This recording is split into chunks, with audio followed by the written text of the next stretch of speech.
Kisah 5, saudara, ayat 17 sampai 20. Mari baca Alkitab saudara. Kisah 5, 17, 20. Akhirnya mulailah imam besar pengikut-pengikutnya, yaitu orang-orang dari mazhab Saduki, bertindak sebab mereka sangat iri hati. Mereka menangkap rasul-rasul dan memasukkan mereka dalam penjara kota. Tapi waktu malam seorang malaikat Tuhan membuka pintu-pintu penjara dan membawa mereka keluar, katanya, pergilah, berdirilah di bait Allah dan beritakanlah seluruh firman hidup itu kepada orang banyak. Katakan amin. Amin. Ditangkap rasul-rasul, masukkan penjara.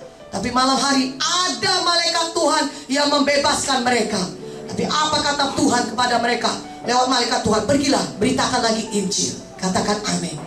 Saudara, kalau kita penuh Roh Kudus, kita akan menjadi orang-orang yang tidak dapat dihentikan. Tidak dapat dihentikan dari memberitakan Injil. Tidak dapat dihentikan dari memuridkan jiwa-jiwa. Tidak dapat dihentikan dari mengerjakan pekerjaan-pekerjaan yang besar. Amin, amin. Walaupun penjara sudah dialami oleh rasul-rasul ini, tapi mereka tetap maju terus. Ada Roh Kudus menyala-nyala dalam hati kita, sehingga ketika walaupun kita mengalami penganiayaan, bukan penjara yang sebenarnya, tapi penjara orang-orang berusaha menghentikan kita dari memberitakan Injil. Betul? Orang-orang berkata, kalau kau nanti memberitakan Injil lagi, jangan lagi kau di sini. Kau tidak bagian dari kami, atau apapun saja. Mungkin dipecat, atau diapain, difitnah, atau ini. Saudara, dihentikan gerakan saudara memberitakan Injil. Tapi kalau kita penuh Roh Kudus, api Roh Kudus di dalam kita akan terus menyala-nyala, sehingga kita akan selalu memberitakan Injil. Walaupun aniaya apa besar kita terima, kita akan tetap dikuatkan Roh Kudus untuk terus maju memberitakan Injil. Mana amin yang lebih kuat? Api Roh Kudus yang ada pada kita tidak bisa dipadamkan oleh musuh. Katakan amin. Karena itu kita sendiri, bagian kita, jangan padamkan api Roh Kudus. Tapi biarlah kita selalu datang kepada Tuhan. Setiap hari kita memperbaharui kuat kita dengan menantikan Tuhan. Dengan berbicara dalam bahasa roh, kita mendapatkan kekuatan bagi diri kita sendiri. Kita membangun diri kita sendiri ketika kita banyak berbahasa roh. Katakan amin. Dan ada kuasa Tuhan yang menyertai kita ketika kita penuh Roh Kudus. Amin. Saudara yang diselamatkan Tuhan, supaya saudara bisa dipakai Tuhan menyelamatkan orang lain lagi. Dan kuasa Roh Kudus dicurahkan Tuhan bagi kita, supaya pelayanan kita penuh dengan kuasa Tuhan, sehingga saudara bisa menyelamatkan banyak orang. Haleluya. Amin. Tidak mustahil itu, katakan amin. Ya, Tuhan sedang melatih kita untuk terus bertumbuh dalam iman kita. Katakan amin. Kalau saudara baru selamat, ya bahkan belum selamat, sudah datang KKR, bisa sembuh seketika, amin. Tapi setelah itu dalam pengikutan kita kepada Tuhan, Tuhan mau kita belajar untuk lebih bergantung kepadanya. Tiap-tiap hari kita belajar bertumbuh-tumbuh iman kita, amin. Pada awalnya memang kita bisa dapat mujizat instan, saudara. Tapi sepanjang pengikutan kita bagi Tuhan, Tuhan mau kita diubahkan menjadi seperti Dia, bertumbuh lebih seperti Dia. Ya, dalam segala perkara, katakan amin. Itulah sebabnya ketika saudara belajar melayani, banyak tantangannya, amin. Tetapi itu semua membentuk saudara menjadi seperti Yesus, amin. Jadi ketika saudara berdoa, mungkin tidak langsung jadi, jangan menyerah langsung, praktekkan lagi, amin. Tabur terus, maka saudara akan menuai. Karena orang melayani mau semuanya berhasil, saudara. Kalau dia melayani sekali, semua jiwa mau datang, semua jiwa rajin. Tidak, Tuhan mau kita bertekun. Mana amin yang lebih kuat, amin ya. Lihat rasul-rasul ini masuk penjara, keluar penjara, betul?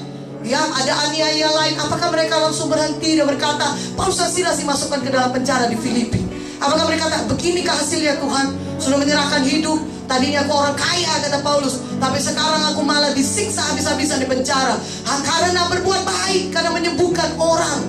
Saudaraku, tapi apa yang dikatakan oleh Paulus dan Silas adalah suatu kehormatan. Mereka berkata, mereka dapat menerima penderitaan, penganiayaan. Dan di penjara itu, Paulus dan Silas menyanyi, memuji Tuhan, bersyukur kepada Tuhan, karena mereka dianggap layak untuk menderita penderitaan sama seperti yang Yesus alami. Katakan amin. Katakan amin. Jangan mundur, tapi naikkan ucapan syukur saudara pada Tuhan, karena besar upah saudara yang sudah menantikan saudara. Matius 5, 10, 12 berkata, apa kata kata firman Tuhan, berbahagialah engkau jikalau engkau dianiaya oleh sebab kebenaran, karena besar upah yang menantimu. Karena berbuat baik kita melayani jiwa-jiwa itu selamat, sembuh, diubahkan Tuhan hidupnya, dibebaskan Tuhan. Dan kemudian karena itu kita mengalami penganiayaan. Jangan kita mundur dari iman kita. Jangan kita berhenti bersaksi. Jangan berhenti melayani. Karena firman Tuhan berkata, besar upah di sorga menanti kita. Mana amin yang lebih kuat? Haleluya. Dan saudaraku yang kekasih dalam nama Yesus, mari berjalan terus. Jangan berhenti. Unstoppable, tidak dapat dihentikan. Kalau sekali berdoa, mungkin jiwa itu belum sembuh, jangan menyerah. Ajari dia firman Tuhan. Firman Tuhan tidak pernah gagal. Firman Tuhan itu punya kehidupan yang bisa menyembuhkan kita. Haleluya. Dalam saudara melayani jiwa itu, saudara dilatih Tuhan untuk saudara menjadi tambah buah roh kasih saudara. Amin. Kesabaran saudara. Amin. Kemurahan hati saudara. Haleluya. Penguasaan diri saudara. Amin. Ada jiwa-jiwa yang sudah saudara layani sedemikian lama, tapi belum juga mau setia ikut Tuhan. Jangan berhenti melayani Tuhan karena itu. Amin. Jangan biarkan setan menggentarkan saudara dengan penganiayaan. Katakan, Tuhan Yesus di dalamku jauh lebih besar. Roh Kudus di dalamku jauh lebih besar. Bagaimanapun penganiayaan ini, Yakobus 1:12 berkata, kalau kita bertahan dalam setiap pencobaan, maka kita akan memperoleh mahkota kehidupan. Biar kita didapati Tuhan terus bertambah dewasa, terus mengeluarkan buah roh, dan kita tahan uji saudaraku, sehingga kita layak menerima mahkota kehidupan. Berikan kemuliaan bagi nama Tuhan.